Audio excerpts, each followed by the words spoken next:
The term equipment in this context refers to the heat pump. According to Article 100 of the National Electrical Code, equipment is a general term including material, fittings, devices, appliances, fixtures, apparatus, and the like used as part of or in connection with an electrical installation.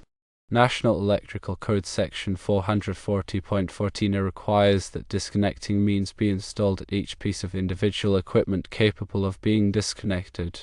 Since heat pumps are considered equipment under the National Electrical Code definition, they require a disconnecting means. The disconnecting means can be installed either at the equipment or within 50 feet and in sight of the equipment.